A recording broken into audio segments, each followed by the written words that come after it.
Today we are reacting to Dr. Amy's community posts. So here we go. The first one says, cancer survivors will understand this. What doesn't kill you just makes you kind of anxious for the rest of your life. Yes. So, as you guys may or may not know, I am a metastatic breast cancer thriver. I am stable. However, there are moments where I just feel like even though it hasn't taken me out yet, or it won't, cross my fingers, right? I do feel anxious a lot, like, oh, is it going to continue to grow? Or for those of you that are already in remission, or some amazing warriors who hit like complete remission, it's been gone for 5 years. Sometimes, people have this thought that, oh my gosh, like it's going to come back. Is it going to come back? Or when is it going to come back? And, I think sometimes, though, that feeling of anxiousness is totally normal, right? Regardless of what your circumstances, I think we can all relate to that a little bit. We all have moments where it's like, what is it doing in there? Is it just like sitting there dormant? Is it moving around and we just don't know about it? Like, is there one little cell in there that we can't see on the PET scan? Is it going to come back? Like, what is happening, right? And I think a lot of people, even if you don't have cancer and you have like the BRCA gene or whatever you want to call it, those people might feel anxious too. Like, even if you don't have it, right? Even if you haven't been diagnosed, you have that anxiousness because you know that you're genetically predispositioned. Is that what it's called? I think that's what it's called. Um, for it. So, anyways, let's head to the second one and let's see what that says. This one really hit home for me. So, this one said, cancer survivors have moments they struggle to remember. Who was there to support them through treatment is not one of them. Yes. That one really hit home for me, especially because your relationships change a lot, intentionally or non-intentionally when you get your diagnosis. I had family members reach out to me that I haven't spoke to in years, and then all of a sudden they're like, "Hey, oh my gosh, how are you? I heard about what happened." And then kind of just fell off the face of the earth. Or I had friends that were kind of like walking on eggshells around me, kind of like, "How are you? Are you?" Like, I don't know. It's a weird dynamic. Um, but it does change the relationships that you have with people.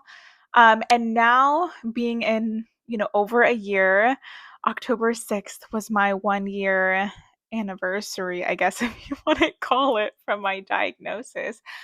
Um, you see who's there in just the beginning, but then you see who's been there consistently throughout the time, right? And we have so much brain fog. I mean, I say we, I'm speaking for myself and other people that I've heard as well.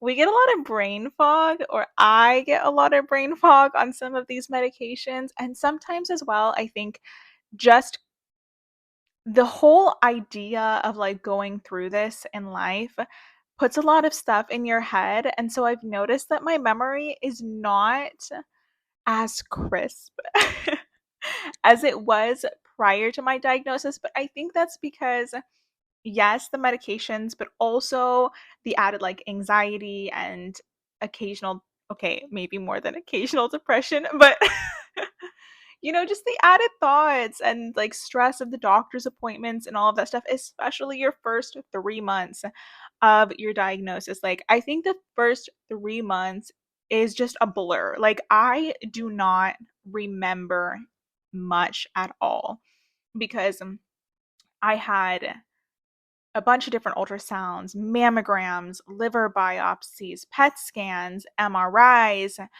I mean, it was just so much, and you don't really remember all of the things, but I do remember.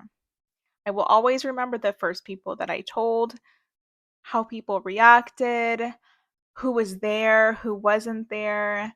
Like, those are the things that I do remember, and I will cherish them, forever.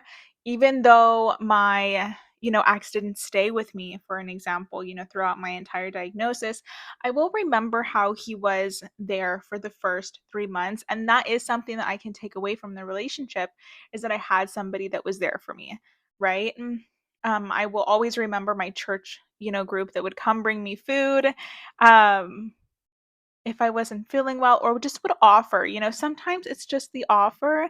Um, or, my sister jumping on the FaceTime call during my doctor's appointment. My brother coming just to like hang out with me, and, um, just little things like that. So, now, this next post, it says, I nearly died to learn how to live.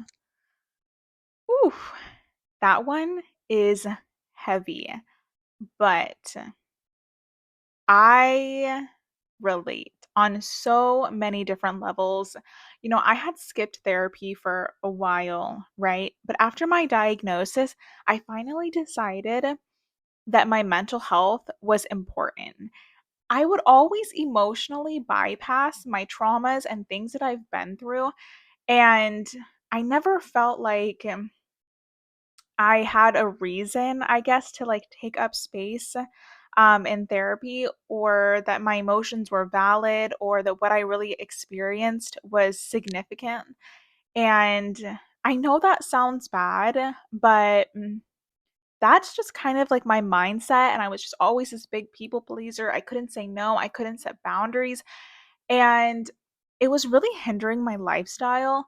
And one of the, if I would say the benefits, right, of my circumstance, um, would be that I went back to therapy, and I really started hashing out with my therapist some things that have been bottled up in me for years and years and years.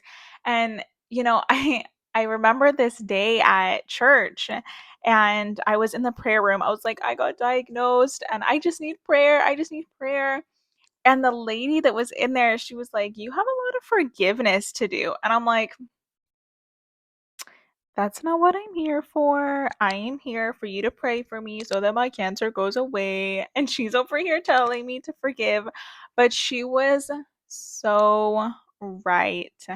And I had to learn with my therapist how to unpack everything, go over my traumas, forgive people, and also learn how to set boundaries with people without feeling guilty. Um, I had to learn how to take my health seriously, take my rest seriously, find enjoyment out of little things in life that were not temporary. I had to learn how to finally be grateful. And you really notice how to be grateful in these types of situations for the little things that you have. And I don't know if some of these life lessons I would have learned if it weren't for cancer. It's like some things become just not important anymore, like everyday stressors that used to feel like such a big deal. It's like I am alive, and I am grateful that I'm alive.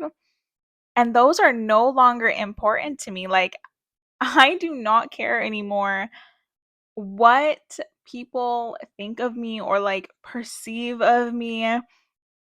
I'm just gonna live and be my authentic self, and be happy and live my life and be happy. And if I want to rest, I can rest. If I want to go out, I can go out.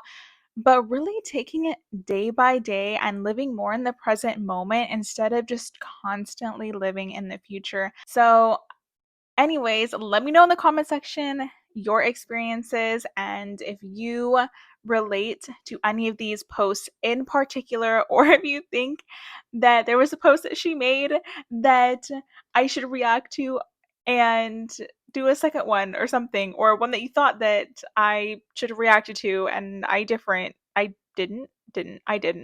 That's the word I'm looking for. Anyways, bye. Bye. I'm making all of these mistakes now. Bye.